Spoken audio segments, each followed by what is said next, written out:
Welcome back students. तो हम लोगों ने लास्ट वीडियो में दीपदान ये एकांकी पढ़नी शुरू की थी और ये सारे जो पात्रों के नाम हैं इनके बारे में भी हमने पढ़ा था। एकांकी थोड़ी बहुत एकांकी हमने पढ़ी भी है। तो जहाँ तक एकांकी पढ़ी है हमने ये पढ़ा कि किस प्रकार से उदय सिंह पन्नाधाय के पीछे जिद करते हैं कि उन्हें जो दीपदान के त्योहार में नाच गान चल रहा है वो देखने जाना है, लेकिन पन्नाधाय उन्हें मना कर देती है कुंवर उदय सिंह को और वो खुद भी नहीं जाती।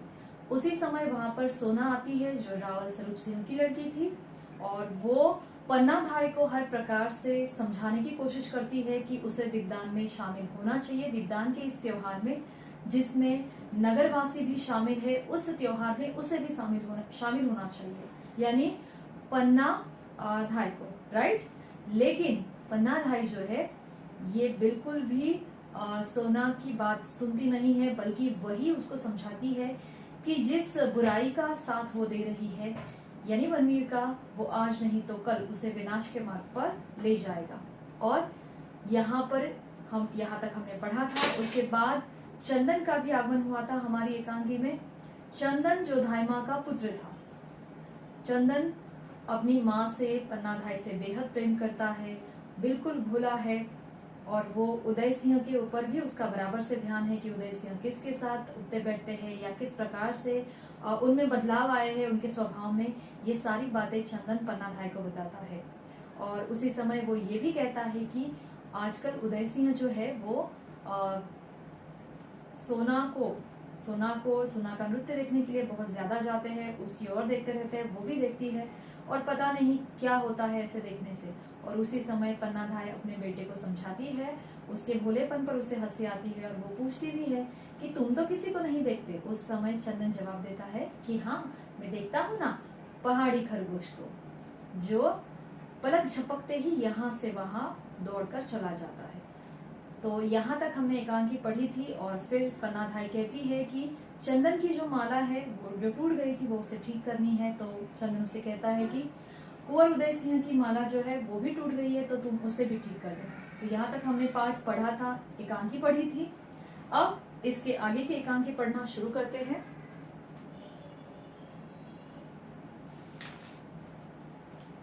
पेज नंबर है 92, ध्यान दीजिए। सामली। अब यहाँ पर पन्ना मन ही मन सोच रही है, इस 92 पेज नंबर 92 पे पन्ना का जो सबसे बड़ा कथन है, डायलॉग है, वो हम पढ़ेंगे। फोर्थ लास्ट कथन है पन्ना का, वहां से।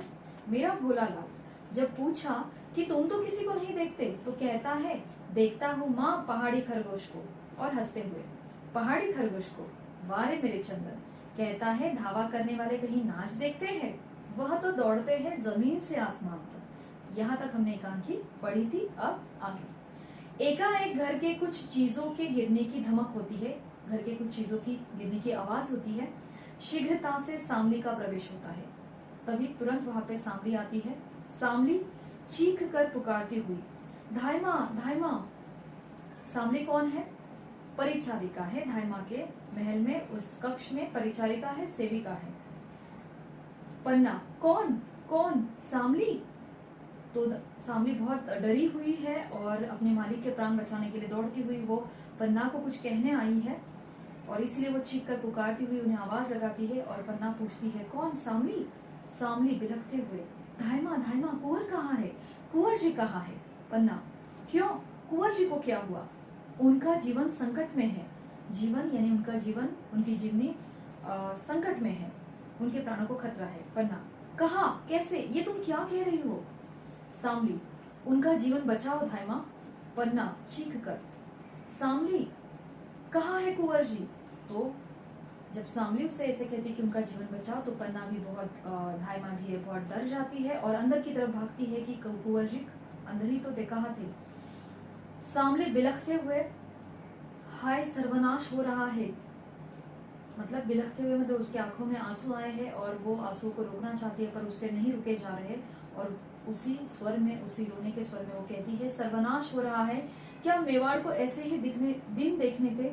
क्या चित्तौड़ के साके का यही फल होना था? हाय, ये क्या हो रहा है? मतलब चित्तौड़ के साथ ये इतनी बुराई क्यों हो रही है? तुलजा भवानी, तुम तो चित्तौड़ की देवी हो, कैसे कहूँ कि अब तुम्हारे त्रिशूल में शक्ति ही नहीं रही। मेवाड़ का भाग्य, मतलब वो बहुत ही ज्यादा चिंता में है, रो रही है और तुलजा भवानी का धावा कर रही है और कह रही है कि तुलजा भवानी, तुम देवी हो, कैसे कहूँ तुम्हारे त्रिशूल में अब शक्ति नहीं रही। तुम ही हो जो मेवाड़ के भाग्य को बचा सकती हो। तभी पन्ना का फिर से प्रवेश होता है। सो रहा है मेरा कुंवर, सो रहा है, कहीं तो कुछ नहीं हुआ, क्योंकि सामने ने क्या कहा था कि वो कुंवर के प्राणों को खतरा है। तो पन्ना कहती है कि नहीं नहीं, मेरा कुंवर तो अंदर सो रहा है, उसे कुछ नहीं हुआ है। कुंवर जी रूठ गए थे, वे तलवार लिए हुए भूमि पर ही सो गए हैं। तलवार उनके हाथों से खिसक गई है, पर वे तो शांति से सो रहे हैं। तो मतलब तलवार लेकर सो गए थे, पर वो भूमि पर तलवार लेकर ही सो गए हैं और तलवार उनके हाथों से खिसक गई है। मतलब इससे पता चलता है कि कुंवर उदय सिंह अभी छोटे हैं उम्र में और इतने जिम्मेदार नहीं है, अपनी खुद की सुरक्षा करने में असफल है और वे तो शांति से सो रहे हैं। मेरे कुंवर को कुछ नहीं हुआ है, मेरे कुंवर को कुछ नहीं हुआ है। सामने कुंवर अच्छे है, तुलजा भवानी कुशल करे, पर धाइमा महाराणा विक्रमादित्य जी की हत्या हो गई। ये जो वाक्य है ये आपको अंडरलाइन करना है। तो पन्ना को ये खबर किसने दे दी? विक्रमादित्य जी की हत्या की सामली ने। पन्ना चीख कर, महाराणा की हत्या हो गई, किसने की? सामली, बनवीर ने। महाराणा सो रहे थे, उसने अवसर पाकर उनकी छाती में तलवार झोंक दी। मतलब महाराणा सो रहे थे, नींद में थे और तभी बनवीर वहां पे गया और उसने मौका देखते ही कि उसके आसपास कौन नहीं है, कोई सुरक्षा रक्षक नहीं है, सिपाही नहीं है, उसने देखकर उसकी छाती में, बनवीर ने विक्रमादित्य के छाती में तलवार झोंक दी। पन्ना चीख कर, हाय महाराणा विक्रमादित्य जी, यह मैं पहले से जानती थी। पहले से जानती थी मतलब उसको पता था कि बनवीर कितना षड्यंत्री है, कपटी है और वो विक्रमादित्य को अपने मार्ग से हटाना चाहता है। तो इस बात को वो पहले से ही जानती थी कि बनवीर जो है वो जरूर विक्रमादित्य के साथ कुछ ना कुछ छल कपट करेगा। सिसकने लगती है पन्ना, रोने लगती है। सामने बनवीर ने नगर भर में आज नाच गान का त्योहार मनवाया, जिससे नगर निवासियों का ध्यान नाच रंग में ही रहे। मौका देखकर वह राजमहल गया, अंतपुर में वह आता जाता था। तो बनवीर ने क्या किया था? बेवजह बिना किसी कारण के दीपदान के त्योहार का आयोजन करवाया, नाच गाने का आयोजन रखा और जिससे नगरवासियों के सबका ध्यान, जितने भी नगरवासी सबका ध्यान उस दीपदान के त्योहार में लगे, नाच रंग में रहे।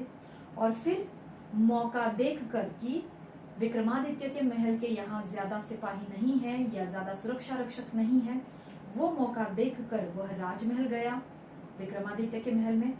अंतःपुर में वह आता जाता ही था। अंतःपुर मतलब रनिवास यानी रानियों के रहने का स्थान। तो विक्रमादित्य और बनवीर दोनों के बीच में बहुत ही ज्यादा अच्छा रिश्ता था। विक्रमादित्य बनवीर पर बिल्कुल भरोसा करते थे, उनके भरोसेमंद व्यक्ति थे और इसीलिए बनवीर विक्रमादित्य के महल में कभी भी आया जाया करता था। इसीलिए उसको किसी ने रोका नहीं। उसने महाराणा के कमरे में जाकर उनकी हत्या कर दी और वह सिसकियां लेने लगती है यानी रोने लगती है। पन्ना स्थिर होकर, आज कुसमय नाच रंग की बात सुनकर मेरे मन में शंका हुई थी। कुसमय मतलब किसी गलत अवसर पर, गलत समय पर, बुरे अवसर पर, मतलब बेवजह ऐसे समय में नाच रंग के या दीपदान के त्योहार की आयोजन की बात सुनकर मेरे मन में ये शंका पहले से हो रही थी कि जरूर इसके पीछे कोई षड्यंत्र छिपा है। इसलिए मैंने कुंवर को वहां जाने से रोक दिया। वहां मतलब कहा? दीपदान के त्योहार में। संभव था कि कुंवर वहां जाते और बनवीर अपने सहायकों से कोई कांड रच देता। कांड रच देता मतलब शायद वो उदय सिंह को भी मार देता या मारने का प्रयास करता। सामली, इसीलिए मैं दौड़ आई हूँ धाइमा। लोगों ने बनवीर को कहते सुना है कि वह कुंवर उदय सिंह को भी सिंहासन का अधिकारी समझकर जीवित रहने नहीं देगा। तो उसे क्या चाहिए था? चित्तौड़ का सिंहासन। तो सामली ने सुना था कि बनवीर जो है विक्रमादित्य की हत्या के बाद उदय सिंह को भी जीवित रहने नहीं देगा।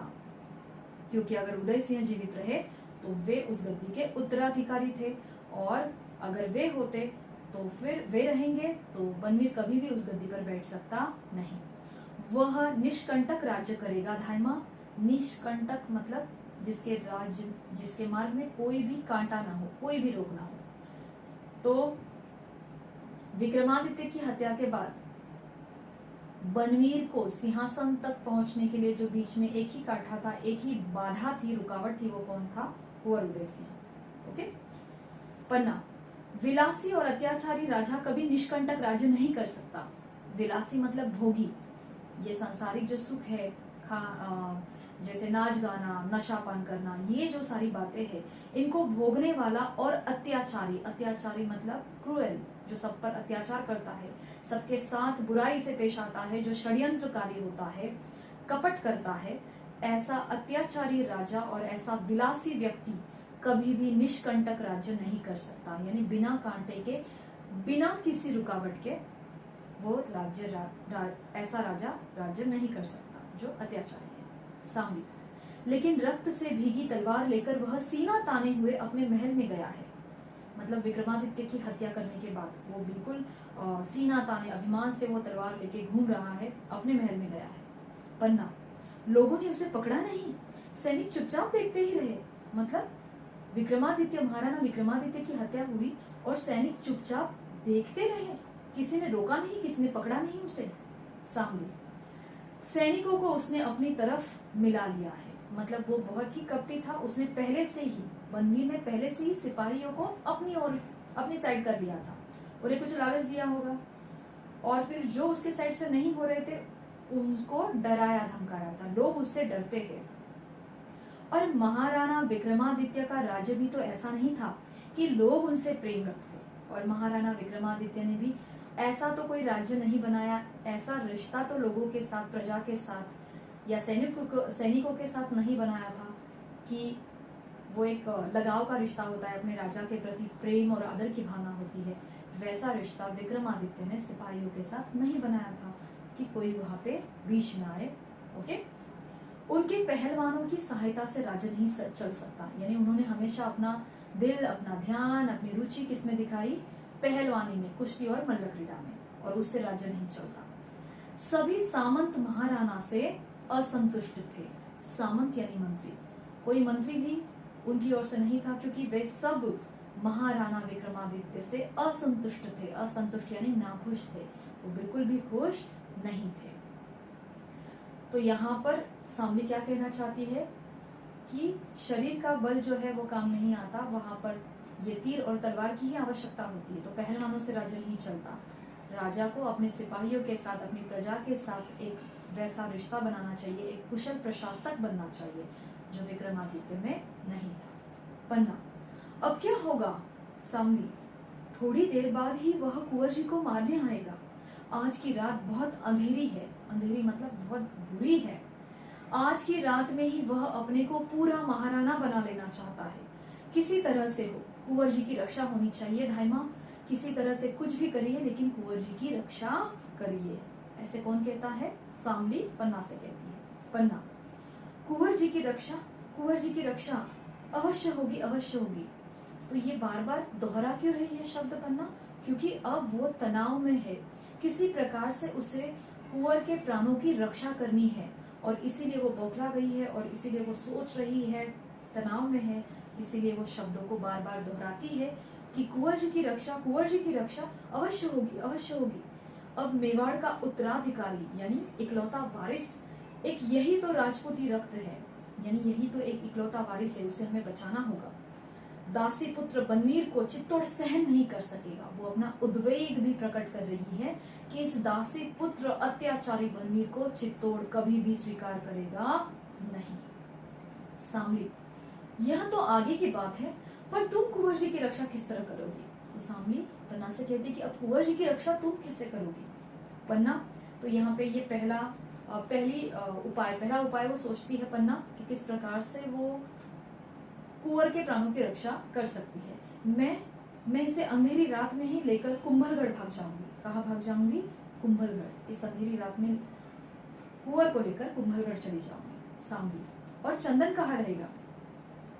सांवली उसके बच्चे के बारे में पूछती है कि चंदन कहाँ रखेगा? पन्ना, जहाँ भगवती तुलसा उसे रखेगी। मेरे महाराणा का नमक मेरे रक्त से भी ज्यादा महान है।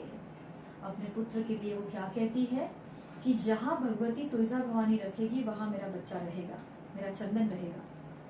मेरे महाराणा का नमक मेरे रक्त से भी महान है। इसका मतलब क्या? उसने अपने नमक को महत्व दिया, अपने रक्त को नहीं, यानी अपने कर्तव्य को महत्व दिया, अपने ममता को नहीं। जैसे महाराणा का नमक खाकर, यानी उनके यहाँ काम कर कर ही, उनकी सेविका या उनकी दासी उनके यहाँ राज सेवा करते हुए ही नमक खाकर ही रक्त बनता है शरीर में, वो जी रही है और अब उसे अपना कर्तव्य निभाने का समय आया है और इसीलिए वो कहती है कि नमक से रक्त बनता है, रक्त से नमक नहीं। तो सबसे पहले किसे महत्व देना चाहिए? नमक को, यानी कर्तव्य को, अपने स्वार्थ को नहीं, अपनी ममता को नहीं। तो इसके कहने का मतलब क्या है कि वो किसके प्राणों की रक्षा करने को ज्यादा महत्वपूर्ण समझती है? कुंवर उदय सिंह, चंदन के नहीं। सांवली, धन्य हो धायमा, पर तुम अंधेरी रात में नहीं भाग सकोगी। ओके, कि तुम धन्य हो लेकिन अंधेरी रात में तुम कैसे भाग सकोगी? पन्ना, क्यों? अंधेरी रात में मुझे कौन जानेगा, कौन पहचानेगा? सांवली, तुम महलों से निकल भी ना सकोगी। आते समय मैंने देखा था कि बनवीर के सैनिक तुम्हारा महल घेरने को आ रहे थे। एक ओर से तो तुम्हारा महल घिर ही जा चुका था। तो सांवली ने आते आते देखा था कि बनवीर के सिपाहियों ने पन्ना के महल को घेरना शुरू कर दिया था। तो पन्ना का उस महल से बाहर निकलना और कुंभलगढ़ भागना उदय सिंह को लेके ये बिल्कुल भी संभव नहीं था। पन्ना, हाँ भगवान एकलिंग, अब क्या होगा? भगवान एकलिंग यानी भगवान शिव, तो हे भगवान शिव अब क्या होगा? सांवली, जैसे भी हो कुंवर जी की रक्षा तुम्हें करनी ही है। पन्ना, मुझे सैनिकों की सहायता नहीं मिल सकती? मतलब कोई सैनिक, मुझे सिपाही सहायता नहीं कर सकते? सांवली, सैनिक तो उसके है धायमा, मतलब सैनिकों को तो बनवीर ने अपनी ओर मिला लिया है, तो वो तुम्हारी सहायता नहीं करेंगे। और सामंत, फिर पन्ना ने क्या पूछा? सामंत, सांवली, उनमें अभी इतना साहस नहीं है। सामंतों में यानी मंत्रियों में वे अभी इतना साहस नहीं है, क्योंकि विक्रमादित्य की हत्या के बाद वे तो खुद ही डरे हुए हैं, वो खुद बौखला गए हैं। तो अभी उनमें इतना साहस नहीं है कि वे बनवीर से तुम्हें या उदय सिंह को प्रोटेक्ट कर पाए या तुम्हारे लिए कुछ कर पाए। पन्ना, तब तो मैं स्वयं तलवार लेकर कुंवर की रक्षा करूंगी। तो दूसरी बात उसने क्या सोची कुंवर को बचाने के लिए कि मैं खुद हाथ में तलवार लूंगी और लड़ूंगी बनवीर से और मेरे कुंवर की रक्षा करूंगी। भैरवी बनकर युद्ध करूंगी। भैरवी मतलब विनाश करने वाली देवी जो होती है, शत्रुओं का, बुराई का विनाश करने वाली देवी बनकर मैं उससे युद्ध करूंगी। मरते मरते मैं उसकी तलवार के टुकड़े टुकड़े कर दूंगी। उसके और मेरे कुंवर के बीच में मेरे खून का समुद्र लहराएगा, जिसे वह इस जीवन में पार भी नहीं कर सकेगा। तो पन्ना भी वीरांगना है, वो हाथ में तलवार लेकर युद्ध करने की तैयारी करती है। वो कहती है कि मैं उसके तलवार के टुकड़े टुकड़े कर दूंगी। उसके और मेरे कुंवर के बीच में मेरे खून का समुद्र लहराएगा और उस समुद्र को बनवीर कभी पार नहीं कर सकेगा। इस पर सांवली उसे समझाती है। उसके साथ सैनिक भी हो सकते हैं धायमा, मतलब बनवीर अकेला नहीं है, उसके साथ सिपाही है। तुम तो अकेली हो। युद्ध में तुम्हारे प्राण जाएंगे और कुंवर जी भी ना बचेंगे। अगर तुमने युद्ध किया तो भी कोई फायदा नहीं है, क्योंकि तुम अकेली रहोगी और बनवीर के साथ सिपाही होंगे। अगर तुमने अपने प्राण इस युद्ध में त्याग भी दिए और तुम्हारे प्राण चले भी गए, तो तुम्हारे प्राण जाने के बाद कुंवर जी को कौन बचाएगा? कुंवर जी भी बच पाएंगे नहीं, यानी बनवीर उसे कुंवर को मार देगा। फिर पन्ना क्या कहती है? तो फिर मैं क्या करूं सामने? घुटने टेक कर कुंवर की जीवन भिक्षा मांगूंगी। ये तीसरी बात उसने कही। कुंवर को बचाने के लिए वो क्या करेगी? घुटने टेकेगी, गिड़गिड़ाएगी, बनवीर के सामने सरेंडर कर देगी, आत्मसमर्पण कर देगी और उससे विनती करेगी कुंवर के प्राणों की भिक्षा देने के लिए। कुंवर को मत मारिए, ऐसे भीख मांगेगी वो। बनवीर मनुष्य है, उसके मन में कुछ तो दया होगी, कुछ तो दया दिखाएगा और शायद वो मेरे कुंवर के प्राणों को बख्श देगा। ये उम्मीद कौन दिखा रहा है? पन्ना। इस पर सामने उसे समझाती है, राजा की हत्या करने के बाद वो दासी पुत्र मनुष्य है, वह तो जंगली पशु से भी गया बीता है। मतलब जिस विक्रमादित्य ने उस पर इतना भरोसा किया था, जो इतनी आत्मीयता से विक्रमादित्य बनवीर के साथ पेश आते थे और जो उसके ऊपर इतना भरोसा दिखाते थे, ऐसे महाराणा विक्रमादित्य की ही उसने हत्या कर दी। तो जो व्यक्ति स्वयं राजा की हत्या कर सकता है, जो उस पर इतना भरोसा करते थे, उसके साथ इतने अपनेपन से पेश आते थे, ऐसे व्यक्ति को मनुष्य कैसे कह सकते हैं? वो तो जंगली पशु से भी गया बीता है, यानी जंगली जानवर से भी वो बुरा है, अत्याचारी है, क्रूर है। उससे हम दया की, प्राणों की भीख देने की अपेक्षा नहीं कर सकते। ये किसने समझाया? सामली ने। किसे समझाया? पन्ना को। ठीक है, तो पन्ना ने 3 उपाय सोचे उदय सिंह के प्राणों को बचाने के लिए। पहला कि वो रातों रात उदय सिंह को लेके कुंभलगढ़ भाग जाएगी, लेकिन सामली समझाती है कि तुम्हारा महल तो सिपाहियों से घिरा हुआ है, तो यहाँ से बाहर निकलना मुश्किल है। दूसरा उपाय वो सुझाती है कि मैं खुद तलवार हाथ में लूंगी और बनवीर से युद्ध करूंगी। तब सामली उसे समझाती है, बनवीर तो अकेला नहीं होगा, उसके साथ सिपाही होंगे, और अगर तुम इस युद्ध में, तुम्हारी हत्या हो गई, तुम मारी गई, तो कुंवर कैसे बचेंगे? कुंवर जी को फिर बनवीर जीने नहीं देगा, यानी उनकी भी हत्या कर देगा। फिर तीसरा ऑप्शन पन्ना कहती है कि अगर कुछ भी नहीं हुआ तो मैं उसके सामने घुटने टेक दूंगी, यानी आत्मसमर्पण कर दूंगी और उदय सिंह के प्राणों की भिक्षा मांगूंगी। ये तीसरे उपाय पर सामली उसे समझाती है कि जो व्यक्ति खुद इतना क्रूर है, इतना स्वार्थी है, इतना अत्याचारी है, जिसने स्वयं राजा की, महाराणा विक्रमादित्य की हत्या कर दी, और वो महाराणा की, उस महाराणा की जो उसके ऊपर इतना भरोसा दिखाते थे, उससे के साथ इतने अपनेपन से पेश आते थे, उस महाराणा की जिसने हत्या कर दी, उसे मनुष्य कैसे कह सकते हैं? उससे हम उदय सिंह के प्राणों की भिक्षा देने की उम्मीद नहीं कर सकते। ये सामने ने समझाया। अब ये सुनने के बाद पन्ना को बहुत दुख हुआ, उसे समझ में नहीं आ रहा है कि वो किस प्रकार से उदय सिंह के प्राणों की रक्षा करे।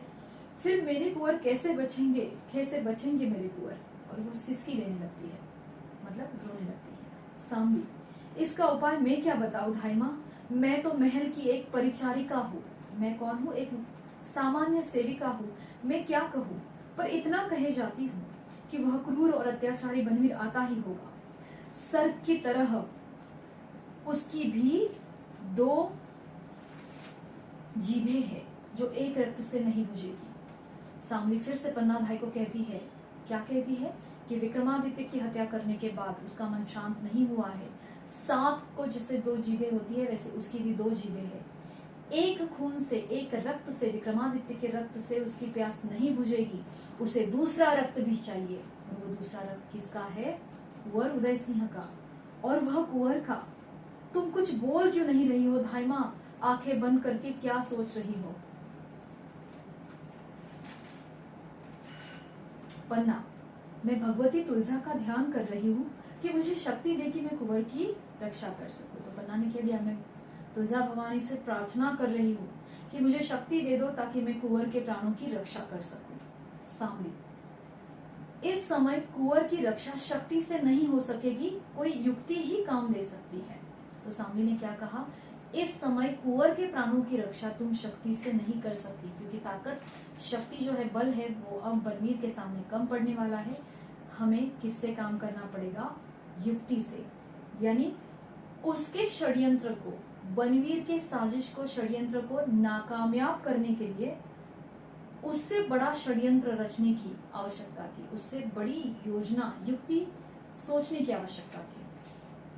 तभी ये दोनों बात कर रही थी, तभी वहां पे कोई तो आता है। चौंक कर, कौन आ रहा है? पन्ना, जोर से पूछती है, दरवाजे पर कौन है? तभी कीरत बारी का प्रवेश होता है। बारी यानी कौन? झूठे पत्तल उठाने वाला नौकर, उसे क्या कहते हैं? बारी, और उसका नाम क्या है? कीरत। तो कीरत बारी का प्रवेश होता है। कीरत, अन्नदाता कीरत बारी हो, धाय माँ के चरण लागो। तो अन्नदाता मैं कीरत बारी हो मतलब हूँ, धाय माँ के चरण लागो यानी धाय माँ के चरणों पर प्रणाम। पन्ना, कीरत तुम हो, आ गए, बाहर तो कोई नहीं है, मतलब महल के बाहर कोई तो नहीं है ना। कीरत, अन्नदाता बाहर सिपाहियों का डेरा लग रहा है। डेरा लग रहा है मतलब बहुत सारे सिपाही एकत्रित हो रहे हैं, भीड़, आपके महल के यहाँ भीड़ है सिपाहियों की। जान नहीं पड़ता अन्नदाता, अन्नदाता को आधी रात को जे का हो रहा है, मतलब वो कह रहा है कि मुझे तो पता ही नहीं चल रहा है कि आधी रात को ये क्या चल रहा है, क्या हो रहा है। पेड़ में किसी का भी पैसारा नहीं होता। पेड़ में किसी का पैसारा नहीं होता मतलब महल में किसी को प्रवेश नहीं दे रहे। मैं तो बारी हूँ, मैं कौन हूँ? बारी हूँ, मतलब पत्तल उठाने वाला नौकर हूँ। इससे कोई कुछ नहीं बोला, मतलब बाकी किसी को भी महल के अंदर, आपके कक्ष के अंदर आने के लिए प्रवेश नहीं दे रहे। मैं बारी हूँ इसलिए मुझे प्रवेश मिल गया। पन्ना, तो तुम बेखटके चले आए? तो उसने क्या कह दिया? बेखटके मतलब रोक टोक, तुम्हें किसी ने रोका नहीं, तुम बेखटके चले आए। कीरत, अन्नदाता मैं तो झूठी पत्तल उठाता, कोई माल मत्ता तो मेरे पास नहीं है, मतलब मेरे पास कोई कीमती वस्तु तो होती नहीं, कोई प्रॉपर्टी तो है नहीं, मैं तो सिर्फ क्या उठाता हूँ? झूठे पत्तल, झूठे प्लेट्स उठाता हूँ। टोकरी है और उसमें पत्ते हैं, मेरे पास कोई माल मत्ता नहीं है, बस टोकरी है और उसमें वो पत्ते हैं जो मैं उठाकर ले जाता हूँ। अच्छा, कुंवर जी ने ब्यारू कर ली, धाई माँ तो मैं झूठन पालू।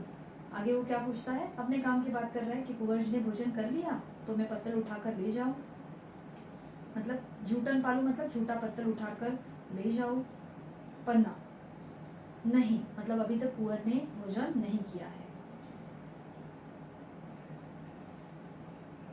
कीरत, कुंवर जी जुग जुग जिए धाय माँ।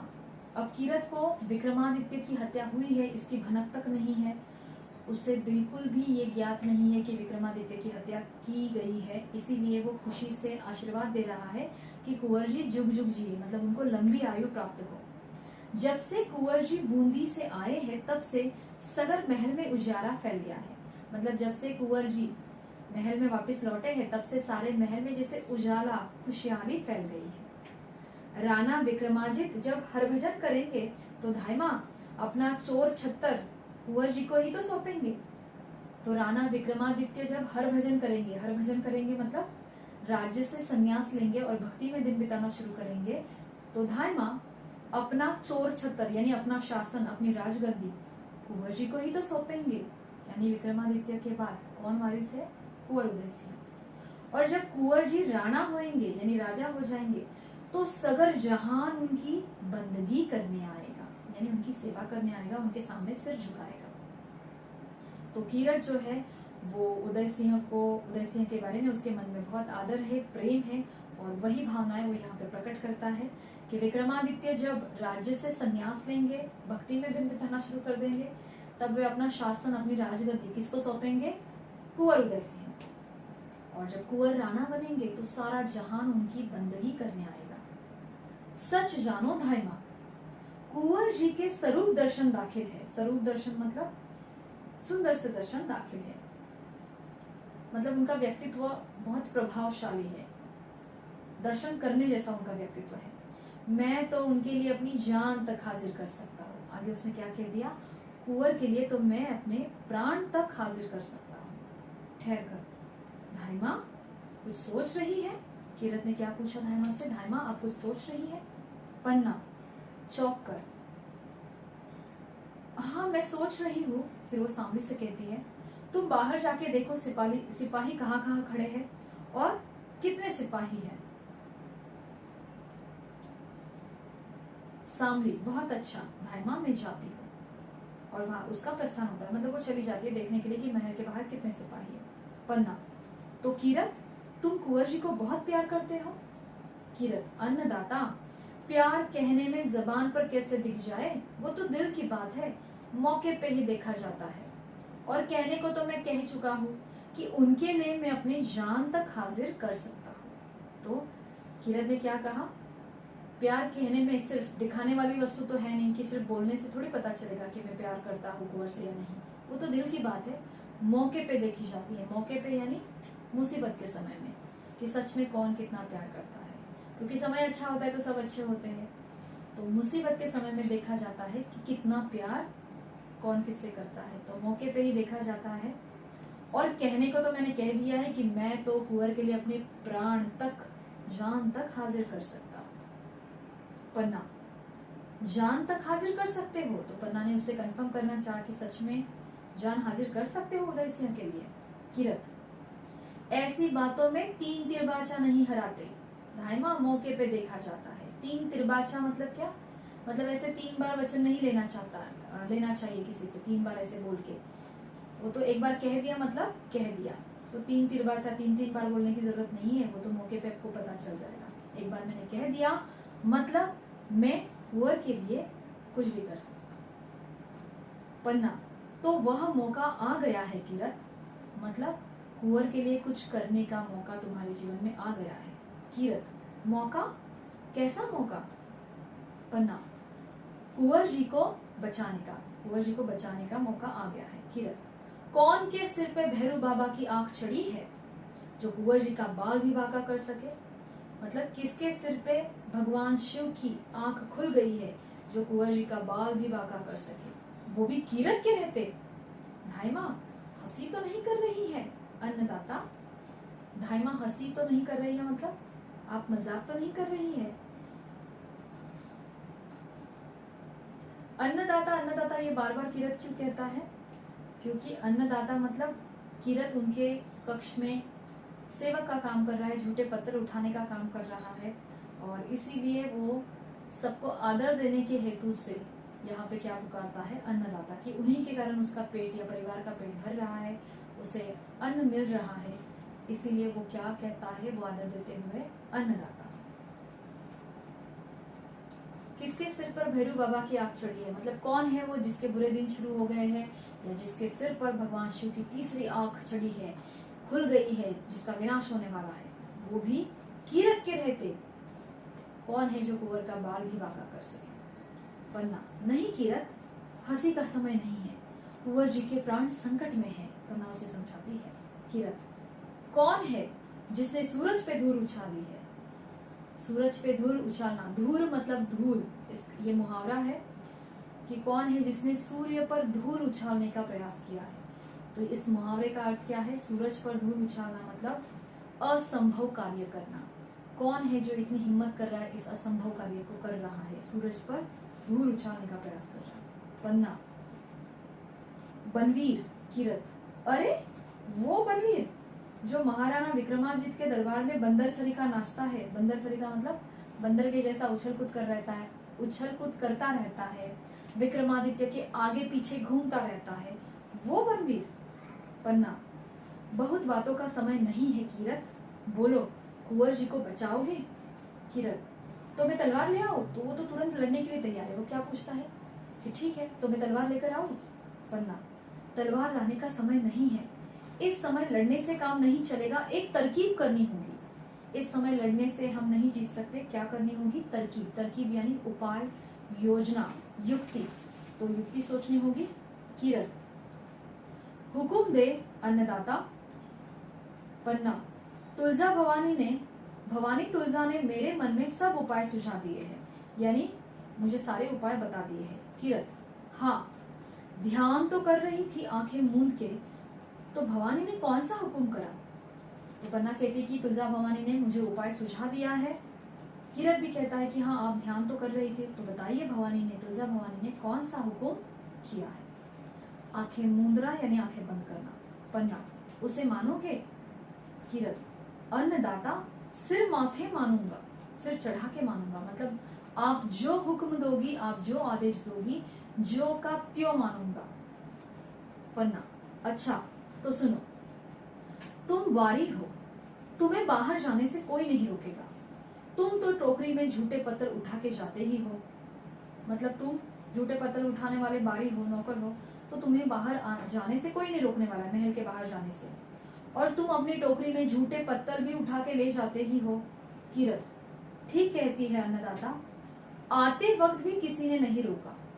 तो कीरत क्या कहता है, हाँ ठीक कह रही है आप अन्नदाता, मुझे तो आते वक्त भी किसी ने रोका नहीं। पन्ना, तो तुम कुंवर जी को टोकरी में लिटाकर उन पर गीली पत्तलें डालकर महल से बाहर निकल जाओ। पन्ना ने क्या कहा, क्या उपाय सुझाया, इसको अंडरलाइन करो, स्टार मार्क करके रखना कि किस प्रकार से वो प्राण बचाएगी उदय सिंह के। कुंवर जी को टोकरी में लिटाकर उस पर गीली पत्तलें डालकर महल से बाहर निकल जाओ। कीरत, वाह अन्नदाता ने खूब सोचा, मैं ऐसे निकल जाऊंगा कि सिपाही लोग मुंह देखते ही रह जाएंगे। तो कुंवर जी कहाँ है? कीरत ने क्या पूछा कि कुंवर जी कहाँ है? मैं तो ऐसे निकल जाऊंगा कि सिपाही लोग मुंह देखते रह जाएंगे। आपने बहुत अच्छा उपाय सोचा है। पन्ना, सो रहे हैं, आज तो भूमि पर ही सो गए हैं, उन्हें धीरे से उठाकर अपनी टोकरी में सुला लेना, वे जागने ना पाए। तो पन्ना ने कह दिया कीरत से कि मैं तुम कुंवर को धीरे से उठाकर टोकरी में रख देना और ऊपर से पत्थर भी डाल देना। कीरत, अन्नदाता, उनको पता भी नहीं चलेगा कि वे कहाँ से कहाँ सो रहे हैं। मतलब उन्हें ऐसा लगेगा जैसे जहाँ पे वो सोए थे अपने महल में, कक्ष में, वहीं पर सोए हुए हैं, उनको पता भी नहीं चलेगा। इतना आराम से मैं उन्हें उठाकर उस टोकरी में रख दूंगा। पन्ना गहरी सांस लेकर, चित्तौड़ का राजकुमार पत्तल ओढ़ के सोएगा, कौन जानता था कि चित्तौड़ के राजकुमार को इस प्रकार से झूठी पत्तलें ओढ़कर सोना पड़ेगा, ये कौन जानता था। कीरत, यह सब भाग्य की बात है, नसीब की बात है अन्नदाता। आज पत्तल ओढ़ के सोएंगे तो कल शाल दुशाला ओढ़ेंगे। मतलब आज पत्तल ओढ़ के सो रहे तो कोई बात नहीं, कल रेशमी वस्त्र ओढ़ लेंगे। पन्ना, तो तुम जाओ, जल्दी करो। कीरत, बहुत अच्छा अन्नदाता, कुंवर जी कहाँ है? पन्ना, मेरे कमरे में नीचे ही सो गए हैं, तुम उन्हें उठा के तो ले जा सकोगे? कीरत, अन्नदाता, अगर हुक्म दे तो बनवीर तक को सिर पे उठा के ले आ सकता हूँ। तो कीरत ने क्या कहा कि अगर आप हुक्म देना तो मैं बनवीर को भी सिर पे उठाकर ले जा सकता हूँ। पन्ना, ठीक है, तुम्हारी टोकरी तो काफी बड़ी है ना?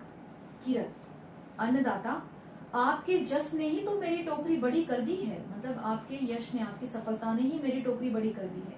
सारे राजमहल की पत्तलें छोटी टोकरी में कैसे आ सकती है? सारे राजमहल की पत्तलें छोटी सी टोकरी में कैसे आ सकती है? क्योंकि राजमहल में इतने मंत्री होते हैं, इतने दूसरे राजमहल की स्त्रियाएं होती है, या राजा, मंत्री, या फिर और रावल होते हैं, सामंत होते हैं, और भी पदाधिकारी होते हैं, उन सबका भोजन था, तो सबकी पत्तलें एक छोटी टोकरी में तो नहीं आ सकती। और अन्नदाता, आज तो बनवीरों के साथ बहुत सामंतों ने खाया है, तो आज तो बहुत सारे मंत्री थे, मैंने भी सोचा आज बड़ी टोकरी ले चलूं, सो वही लाया। आज दीपदान था, तो मतलब सारे मंत्री, सारे रावल, सब लोग थे खाना खाने के लिए, तो बड़ी टोकरी लगेगी, क्योंकि ज्यादा लोग थे तो ज्यादा झूठी पत्तलें होगी, इसीलिए कीरत बड़ी टोकरी लेकर आया था। इसीलिए मैंने भी सोचा कि आज बड़ी टोकरी ले लूं, सो वो ही लाया हूं। पन्ना, तो चलो मैं तुम्हारी मदद कर दूं। कीरत, अन्नदाता, आप तकलीफ ना उठाए, मैं सब कर लूंगा, मतलब मैं उसे उठाकर, उदय सिंह को उठाकर उस टोकरी में रख दूंगा। पन्ना, और हाँ, कुंवर जी को लेकर तुम बेरिस नदी के किनारे मिलना, वहां जहाँ श्मशान है, तो जहाँ श्मशान है बेरिस नदी के किनारे, वहां तुम मुझे मिलना। अब श्मशान की यहाँ क्यों बोला? क्योंकि ऐसी जगह पे जहाँ उन्हें मिलना था, वो ऐसी जगह पे कुंवर को पहुंचाना था जहाँ जिस जगह पर कोई उन पर शक नहीं कर सकता, संदेह नहीं कर सकता। कीरत, ठीक है अन्नदाता, वही मिलूंगा, वहां मुझ पे किसी भी आदमी की नजर नहीं पड़ेगी, ठीक है, मैं आपको वही मिलूंगा। कहा? बेरिस नदी के किनारे जहाँ श्मशान है, तो ये अंडरलाइन करके रखना। पन्ना, तो जाओ कीरत, आज तुम जैसे एक छोटे आदमी ने चित्तौड़ के मुकुट को संभाला है, चित्तौड़ के उत्तराधिकारी को बचाया है, एक तिनके ने राज सिंहासन को सहारा दिया है, तुम धन्य हो। जिस प्रकार से डूबते हुए को तिनके का सहारा होता है, उसी प्रकार से तुम्हारे जैसे एक मामूली बारी ने आज राज सिंहासन को बचाया है, राज सिंहासन को सहारा दिया है। चित्तौड़ के इकलौते वारिस की प्राणों की रक्षा तुम कर रहे हो। तुम धन्य हो। कीरत, अन्नदाता धन्य तो आप है कि मुझको आपने ऐसी सेवा करने का काम सौंपा है। तो कीरत क्या कहता है कि धन्य तो आप है कि मुझे आपने इतनी बड़ी जिम्मेदारी सौंपी और ये सेवा करने का मौका दिया है, तो मैं चलूं। और इस प्रकार से कीरत उदय सिंह को अपनी टोकरी में लिटाकर उसके ऊपर पत्तले डालकर उदय सिंह को लेकर पन्नाधाय के कक्ष से, महल से बाहर निकल जाता है। और कहा जाता है बेरिस नदी के किनारे, जहां श्मशान घाट है।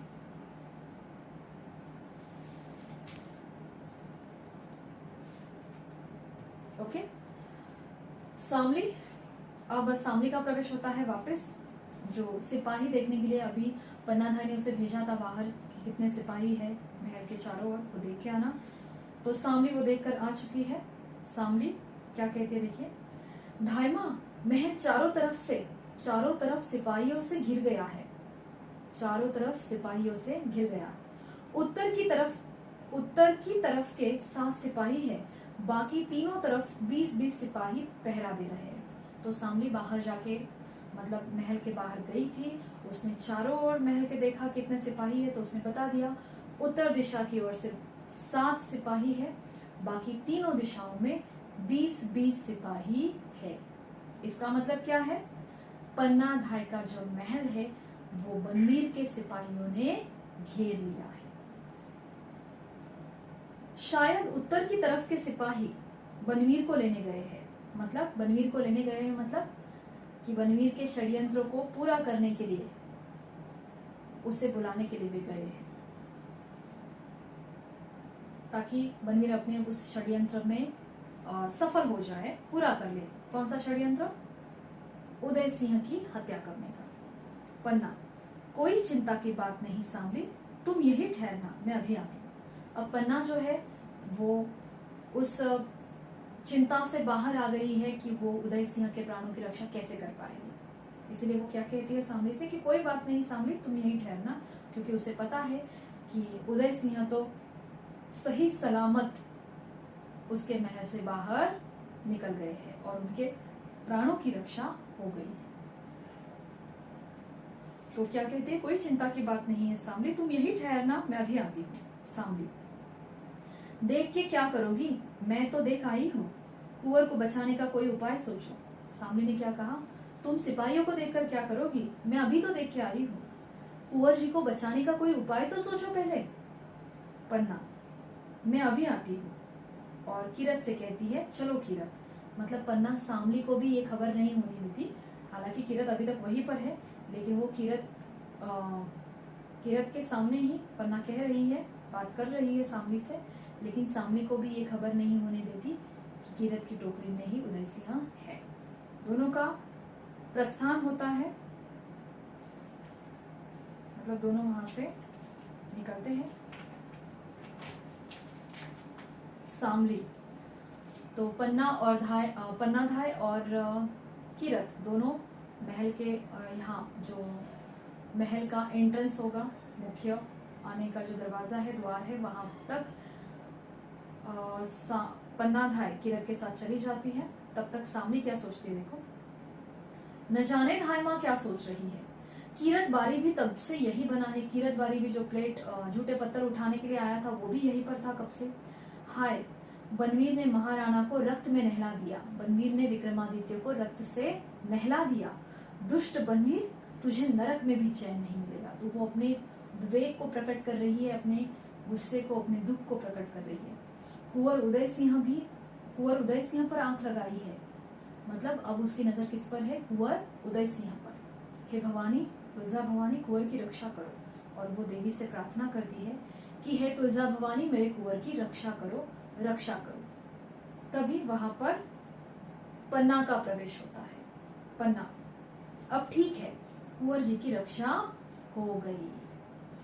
शामली प्रसन्नता से, शामली ये सुनकर बहुत खुश हो जाती है।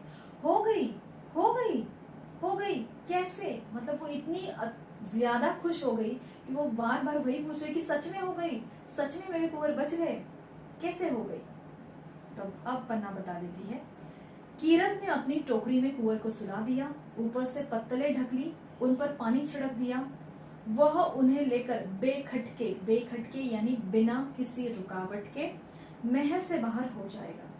कोई उसे कुछ पूछेगा भी नहीं। कुंवर जी बच गए, कुंवर जी बच गए। तो ये पैराग्राफ आपको अंडरलाइन करना है। ये ध्यान में रखना है कि पन्नाधाय ने कुंवर के प्राणों की रक्षा किस प्रकार से की। तो पन्नाधाय ने कीरत की बड़ी सी पत्तल उठाने वाली जो टोकरी थी उसमें कुंवर को सुला दिया, ऊपर से उसे पत्तलों से ढक दिया और फिर उन पर पानी छिड़क लिया और फिर उस टोकरी को लेकर कीरत बारी पन्नाधाय के महल से बेखटके बिना किसी रुकावट के महल के बाहर चला गया। कोई उसे रोकने वाला नहीं था क्योंकि वो तो झूठे पत्थर उठाने वाला बारी था। और इस प्रकार से कुंवर जी के प्राणों की रक्षा हो गई। सामने वाह वाह धाई माँ, बहुत अच्छा सोचा, बहुत अच्छा सोचा। सिपाही समझेंगे कि बारी झूठी पत्थरें ले जा रहा है, कोई उसे कुछ पूछेगा भी नहीं। कुंवर जी बच गए क्योंकि बारी जो है वो झूठे पत्थर उठाने के लिए टोकरी लेकर ही आया था, तो कोई तो उसे पूछेगा भी नहीं। सिपाही उसे नहीं पूछेंगे कि तुम्हारी टोकरी में क्या है। तो कुंवर जी बच गए। पन्ना, चित्तौड़ के भाग्य से ही वे बचेंगे कि चित्तौड़ का भाग्य ही अच्छा है इसलिए वे बचेंगे। सांवली, जरूर बचेंगे, पर धाई माँ वह सब तुम्हें किसने सुझाया, मतलब ये उपाय तुमने किसने सुझाया। पन्ना, भवानी ने, यानी तुलजा भवानी देवी माँ ने। मैंने आंख बंद कर उनका ध्यान किया। किसका ध्यान किया? तुलजा भवानी का। उसी समय बारी आया, उसी समय ये कीरत बारी आया और उसने कहा, मैं तो झूठी पत्थर उठाता हूँ, कोई मालमत्ता तो मेरे पास है नहीं, टोकरी है और उसमें पत्ते हैं, बस भवानी ने यही बात मुझे सुझा दी। तो जब उसने कहा कि मेरे पास कोई मालमत्ता नहीं है, बस पत्थर उठाने की टोकरी है, तभी तुलजा भवानी ने ये उपाय पन्नाधाय को सुझा दिया। सांवली, पर एक बात है धाई माँ। पन्ना, क्या? बनवीर यहाँ जरूर आएंगे। सांवली ने क्या कहा? बनवीर यहाँ जरूर आएंगे, वे तुम्हारे महल में कुंवर जी की खोज करेंगे। जब वे कुंवर जी को न पाएंगे और तुमसे पूछेंगे तो तुम क्या उत्तर दोगी? उसने क्या, सांवली ने कह दिया कि जब बनवीर यहाँ पर आएगा तो वो किसको खोजेगा? पहले कुंवर उदय सिंह को, और कुंवर नहीं मिलेंगे और पूछेंगे कुंवर कहाँ है, तब तुम उनसे क्या कहोगे? पन्ना क्या कहती है? कह दूंगी कि मैं नहीं जानती। पन्ना ने कह दिया कि मैं उन्हें कह दूंगी कि मैं नहीं जानती कुंवर कहाँ है। सांवली, लेकिन इससे वे नहीं मानेंगे। क्रोध में आकर अगर उन्होंने तुम्हारे ऊपर तलवार चला दी तो कुंवर जी तुम्हारे बिना कैसे जिएंगे?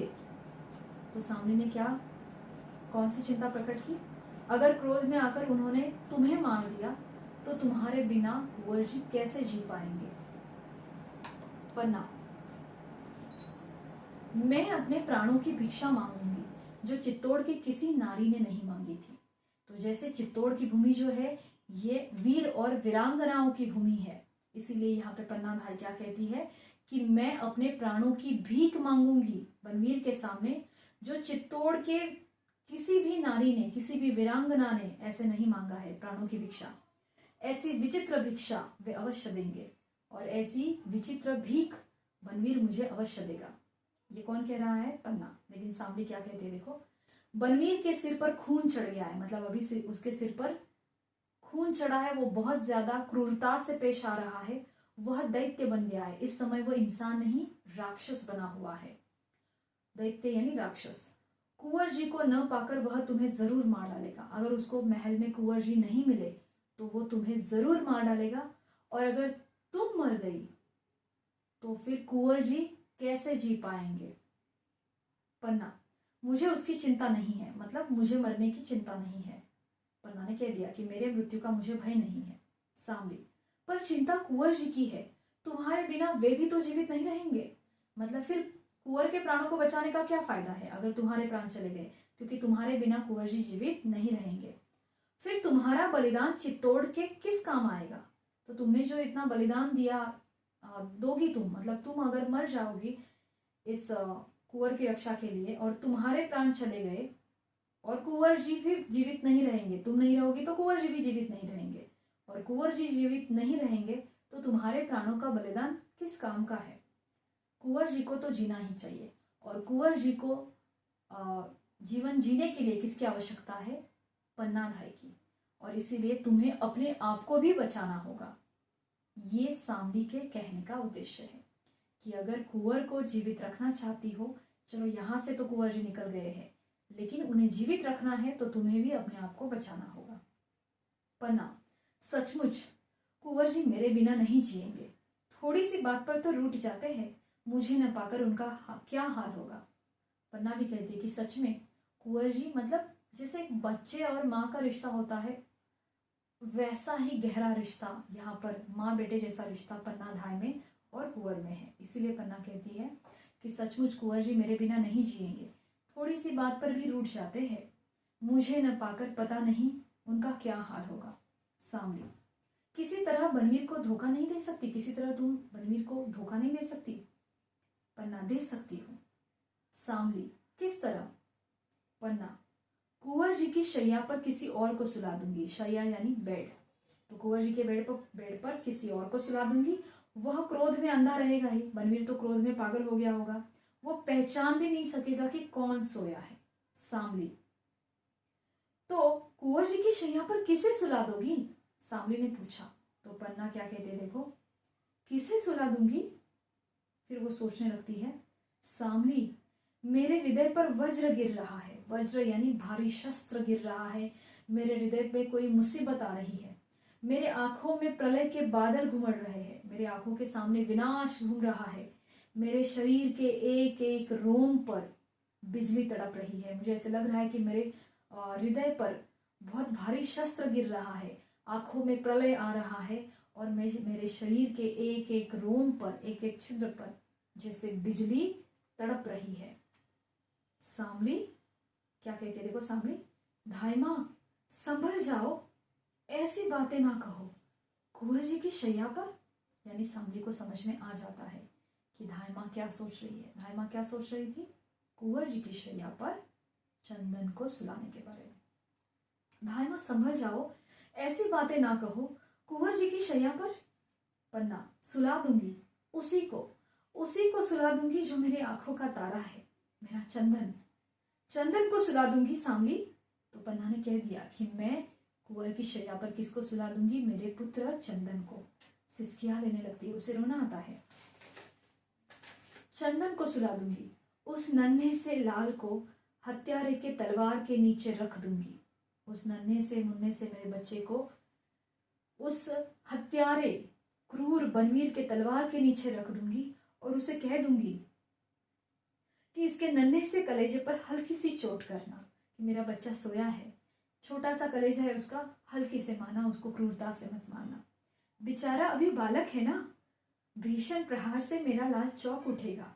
भीषण प्रहार यानी भयंकर जोरदार वार करोगे तो मेरा लाल घबरा जाएगा, चौंक जाएगा, तो उसके कलेजे पर हल्की सी चोट कर देना, छोटा बच्चा है। तो यहाँ पर जिस प्रकार से वो त्याग कर रही है धायमा अपने पुत्र का, वो त्याग और अपने बेटे को समर्पित करने के भाव तो है ही, लेकिन एक राजपूतनी कर्तव्य निभाने वाली एक वीरांगने के साथ वो एक माँ भी है, और माँ की विकट अवस्था जो है वो यहाँ पर प्रकट हो रही है जब वो ये कहती है कि मैं बनवीर से कह दूंगी कि मेरा बच्चा बहुत छोटा है, वो बालक है, उसके कलेजे पर हल्की सी चोट करना, जोरदार प्रहार मत करना, नहीं तो मेरा बच्चा चौंक उठेगा, डर जाएगा। सांवली, धायमा धायमा, ऐसा मत कहो, ऐसा मत कहो, ऐसा मैं नहीं सुन सकूंगी, महल के किसी कोने में छिपी रहूंगी। हाय, ये तुम क्या कह रही हो? ऐसा मत करना धायमा, ऐसा मत करना, मैं जाती हूँ, ऐसा मैं नहीं सुन सकूंगी, ऐसा मैं नहीं सुन सकूंगी। तो सांवली से भी ये सुना नहीं गया कि धायमा कुंवर उदय सिंह के शैया पर किसको सुलाने वाली है? चंदन को। उसे बहुत दुख हो रहा है, वो कह रही है कि ये कभी नहीं होगा, ऐसा नहीं होगा, ऐसा मत करो, ऐसा मैं नहीं सुन सकती, और वो वहां से चली जाती है। पन्ना चली गई, कहती है ऐसा मैं नहीं सुन सकेगी, जो मुझे करना है वह सांवली सुन भी न सकेगी। तो क्या कह रही है? वो अपने हृदय का दुख, जो एक माँ की पीड़ा है, वो प्रकट कर रही है यहाँ पर कि सांवली तू सुन नहीं सकेगी, वो तो मुझे करना है, जो तू सुन भी नहीं सकेगी वो बात मुझे करनी है। हे भवानी, तुमने मेरे हृदय को कैसा कर दिया है। मतलब मेरे हृदय में ये ऐसे भाव क्यों आ रहे हैं। ममता भी जाग उठ रही है, कर्तव्य भी निभाना है, और ममता जो है वो भी रोक रही है, बच्चे के प्रेम को जगा रही है, जो बच्चे के प्रति ममता है उसको जगा रही है। तो इसलिए वो क्या कहती है तुलजा भवानी को, हे तुलजा भवानी, तुमने मेरे हृदय को कैसा कर दिया। मुझे बल दो, मुझे शक्ति दो कि मैं राजवंश की रक्षा में अपना रक्त दे सकूं, कि मैं अपना कर्तव्य निभाने के लिए, इस राजवंश के इकलौते वारिस को बचाने के लिए अपने पुत्र का रक्त बलिदान कर सकूं, अपना लाल दे सकूं, अपने पुत्र का बलिदान कर सकूं। यही राजपूतनी का व्रत है। व्रत यानी संकल्प है। एक राजपूतनी का यही कर्तव्य है, यही संकल्प है, इरादा है कि वो अपने कर्तव्य को निभाने के लिए, राजवंश को बचाने के लिए अपने लाल को, अपने हृदय के टुकड़े को, चंदन को बलिदान कर दे।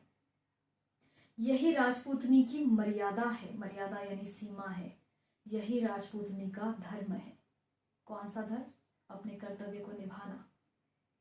मेरे हृदय को वज्र बना दो। वो तुलजा भवानी से प्रार्थना करती है कि मेरे हृदय को वज्र बना दो, कठोर बना दो। ये जो ममता के भाव जाग रहे हैं मेरे हृदय में, उन्हें मिटा दो।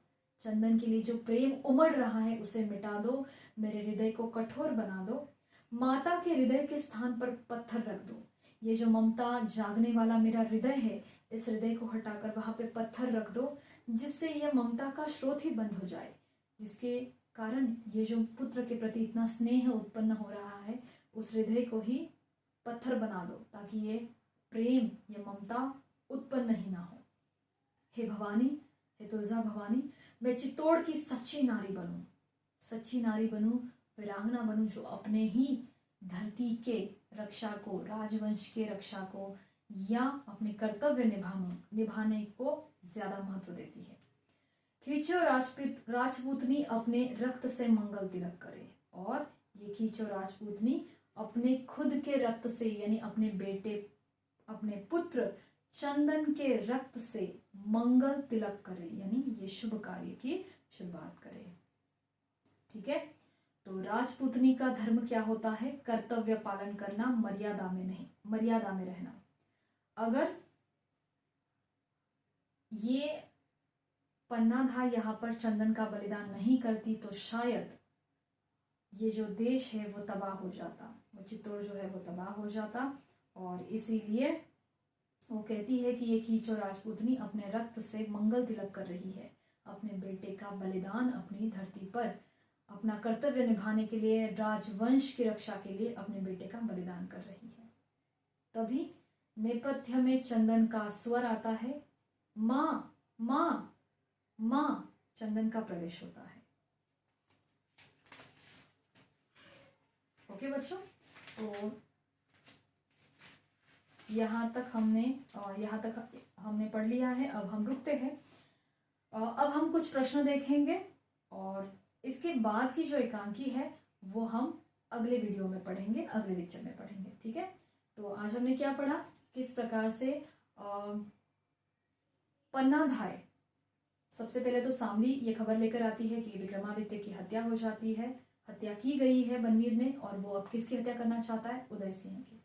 और इसीलिए उदय सिंह के प्राणों की रक्षा करने के लिए धाइमा उपाय सोचती है, लेकिन उसमें से कोई भी उपाय काम का नहीं होता। तभी वो तुलजा भवानी की प्रार्थना करती है। उसी समय वहां पे कीरत बारी आता है, जो पत्थर उठाने वाला, झूठे पत्थर उठाने वाला नौकर था, और फिर उसी के टोकरी में उदय सिंह को लिटाकर ऊपर से पत्तले डालकर पानी छिड़ककर उदय सिंह को पन्नाधाय उस महल से बाहर निकाल देती है, अपने महल से।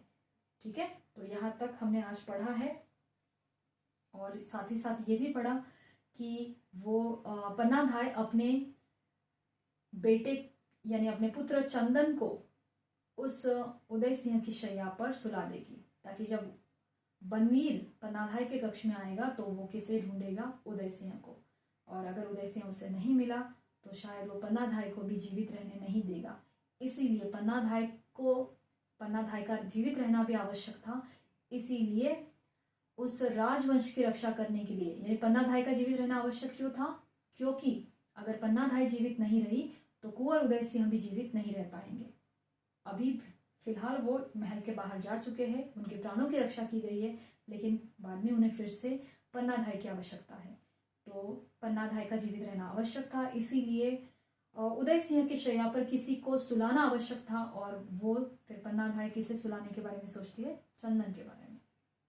उसकी ममता जो है उसे रोकने का प्रयास करती है, लेकिन वो तुलजा भवानी से प्रार्थना करती है कि मुझे शक्ति दो कि मैं अपना कर्तव्य निभा सकूं, राजवंश के इकलौते वारिस की रक्षा कर सकूं।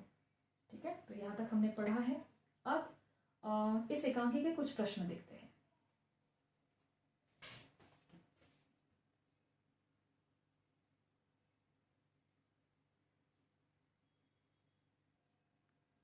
ओके बच्चों, तो यहाँ पर एक अवतरण है, आप देख सकते हो। बनवीर ने नगर भर में आज नाच गान का त्योहार मनवाया, जिससे नगरवासियों का ध्यान नाच रंग में ही रहे। मौका देखकर वह राजमहल गया। अंतपुर में वह आता जाता था, किसी ने उसे रोका नहीं। उसने महाराणा के कमरे में जाकर उनकी हत्या कर दी। ठीक है, तो इसमें पहला प्रश्न क्या है? किसने किसकी हत्या की और कैसे? बराबर, तो ये आपको लिखना है। फिर दूसरा, वक्ता की मनस्थिति पर प्रकाश डालिए। तो वक्ता कौन है? वक्ता कौन है यहाँ पर? सामली। तो इसकी मनस्थिति पर प्रकाश डालना है, यानी उसकी मन की अवस्था कैसी थी वो हमें लिखना है। फिर तीसरा है, वक्ता सामली के कथन का श्रोता पन्नाधाय पर क्या प्रभाव पड़ा, ये समझाकर लिखना है कि वक्ता ने जो ये कहा इस पर श्रोता पन्ना पर क्या असर हुआ, पन्नाधाय पर, ये आपको लिखना है। और अंतिम प्रश्न देखिए, प्यार की शक्ति सबसे बड़ी शक्ति होती है, इस पर अपने विचार संक्षेप में दीजिए। तो ये स्वमत वाला क्वेश्चन है, स्वमत वाला प्रश्न है। इसमें आप अपने विचार लिखोगे कि प्यार की शक्ति सबसे बड़ी शक्ति होती है, इस पर खुद के विचार आपको प्रकट करने हैं। ठीक है, तो बच्चों ये वाला अवतरण है, ये आप ज़रूर करना, पढ़ना और इन प्रश्नों के उत्तर लिखना। ठीक है, अगले वीडियो में हम फिर मिलेंगे इसी एकांकी के साथ। तब तक के लिए धन्यवाद।